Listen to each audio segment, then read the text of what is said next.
Okay, so we're home from our water. A lid. Okay, we'll go get a lid. I guess I can walk and talk. All right, so we're home from our trip to my parents' house. You wanted a lid, right? Here it is. I know exactly where it is. The lid. So we're home from Mom and Dad's, and the house was pretty clean when I came in, but then of course we had to unpack, so I kind of wrecked it.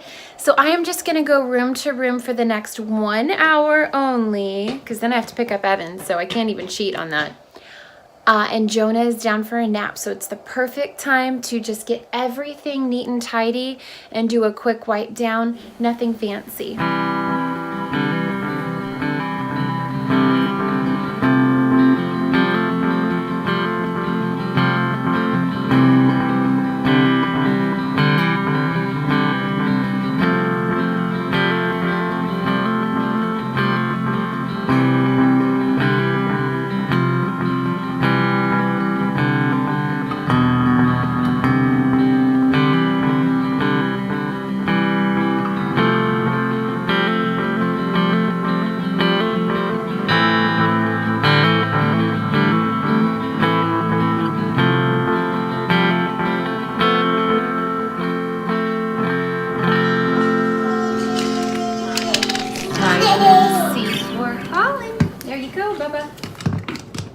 Yummy.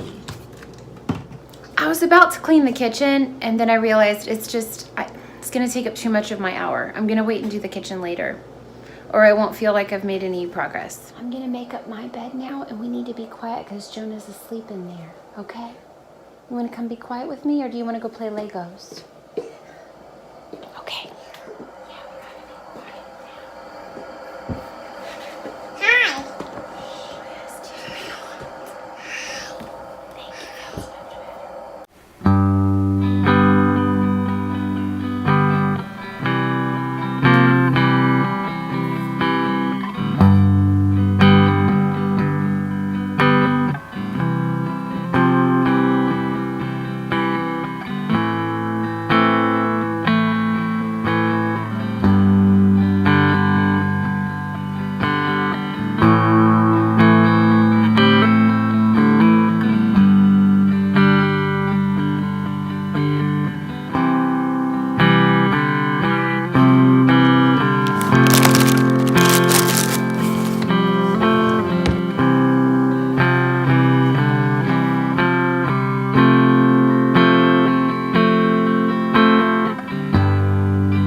This mess is, I'm not going to completely clean it up. I'm going to tidy it.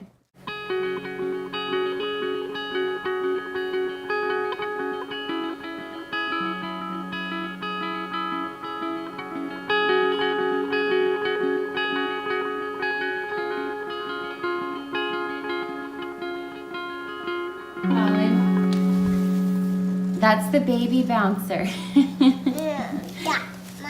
It used to be yours, you're right. I want you to try it out and get super bored because it's not cool enough for 2-year-olds.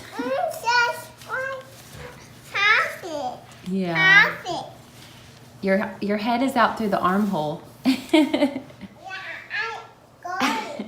I'm just gonna sit here and watch him and keep him safe, because if I don't let him explore it and maybe get bored with it, I won't ever be able to let Jonah use it because it'll just be too much of an obsession. So, come here, love.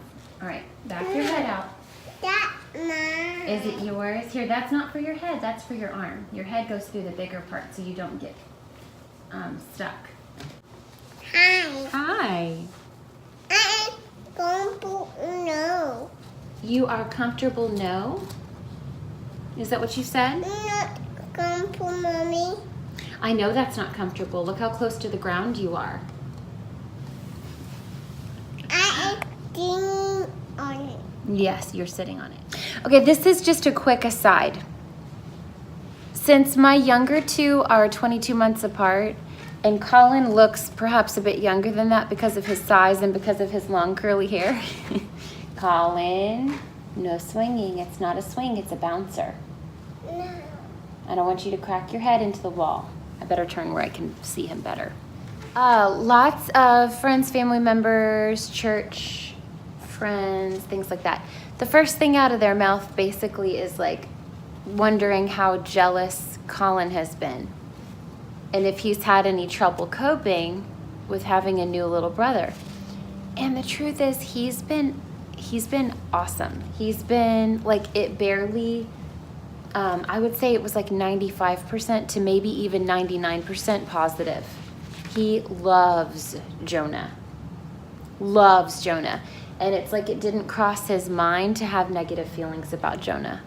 And I don't want it to, because I had a little brother when I was almost 2 years old, and I have no negative memories about that at all. And we're still very close. And we were especially close from like, I'd say probably age 8 to 14, somewhere in that zone. And of course we played together when we were little, nonstop.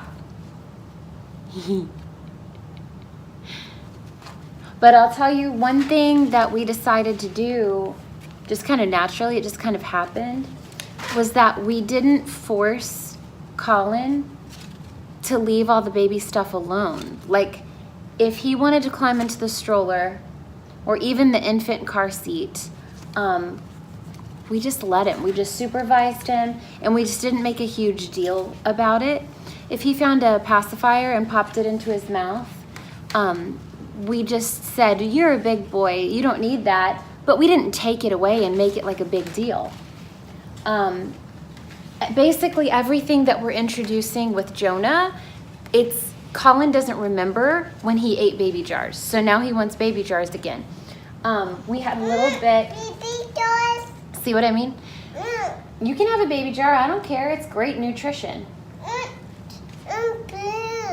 You need a spoon? See what I mean? This is what I'm talking about.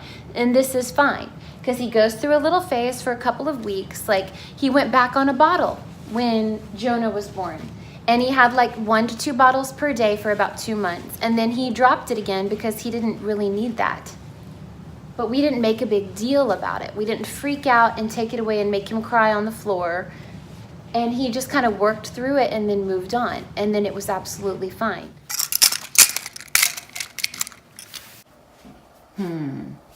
Where to put these?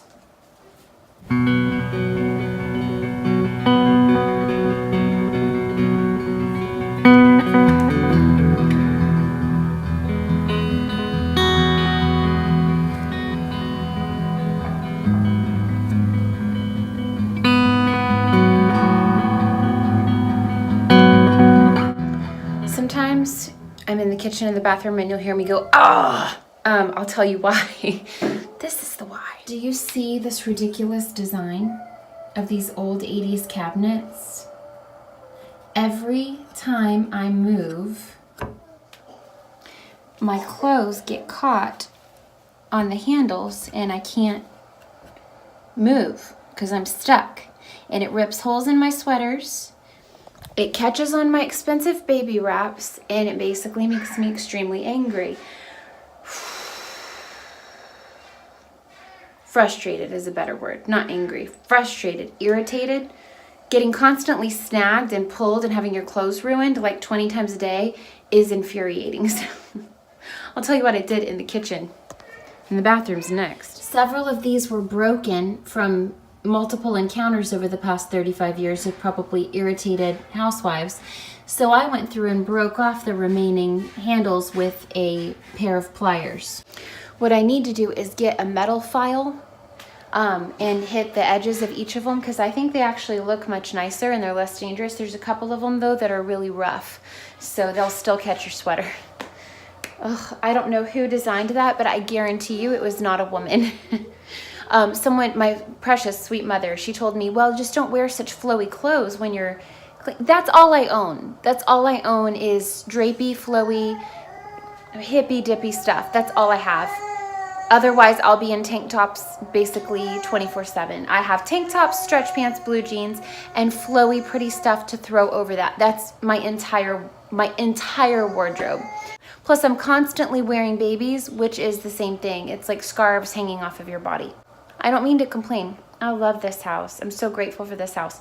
If it were not a huge waste of money, if I could find knobs that were reasonable, like $1 or $2 each, I would replace every handle in this house in a heartbeat.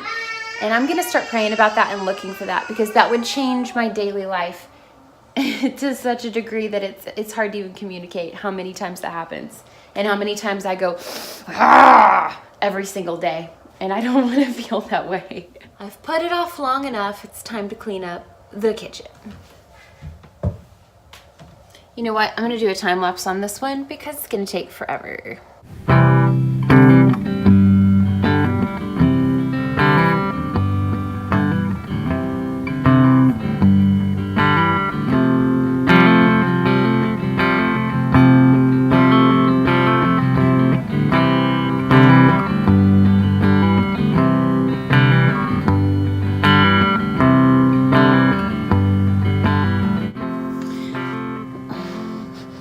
Remember last week when I set up a couple of quick, easy baskets full of our most needed items?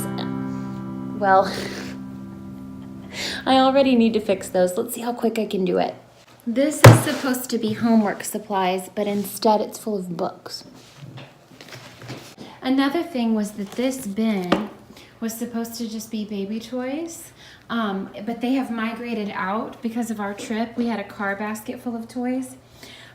See, look, he's just like me. You go put these inside your bed. These are yours. No. These are yours. This doesn't really go in there. This is my baby wrap. Here. Thanks.